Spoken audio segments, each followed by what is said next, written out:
Well, talking about governments in trouble, let's go to the US, where the New York Post reports Joe Biden is the least popular president in 70 years, below even Nixon and Carter. His approval rating is 38.7%, this is according to the latest Gallup poll. That's 3 points lower than George H.W. Bush at the same point in his presidency. And you remember George Sr. was at one-term president. With about 6 months remaining before Election Day, Biden stands in a weaker position than any prior incumbent, the pollsters concluded. Now, things are really grim for Joe Biden when even the CNN polls show him trailing badly behind Donald Trump. He is 6 points behind in a head-to-head race, and it's even worse in the latest CNN poll when you factor in other candidates. In a head-to-head race, 49% of voters say they'd pick Trump for president, compared to 43% for Biden. That's a 9-point Trump advantage with independent voters.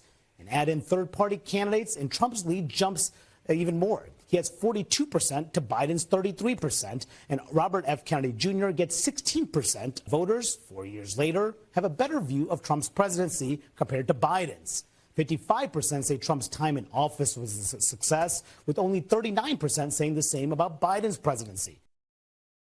Prue, are we looking at a second Trump term, or can the Democrats and the establishment fortify another election? That's the term they like, fortify. Oh, right. They're going to need to have a big fortification built. Look, the man's a dead, he's a dead man walking, really. He looks like that when he's stumbling everywhere anyway. But people will, maybe he'll pick the ageist card and, think that that's going to get him some support. But literally, he's beyond it. It'll be interesting to see whether the Democrats actually stick by him, or if he and, his wife, for God's sake, how is she allowing this man to continue?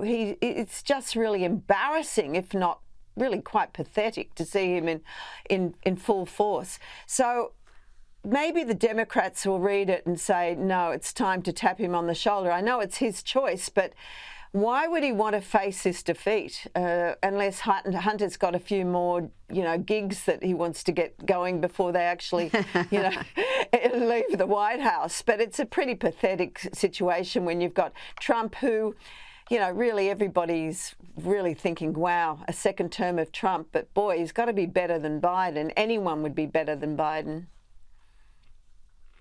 Oh, absolutely. And the polls also show that people are remembering those Trump years a lot more fondly than you would imagine, given the media hysteria we saw throughout his 4 years. Prue MacSween, thank you so much for your time this evening. Thanks, Rita.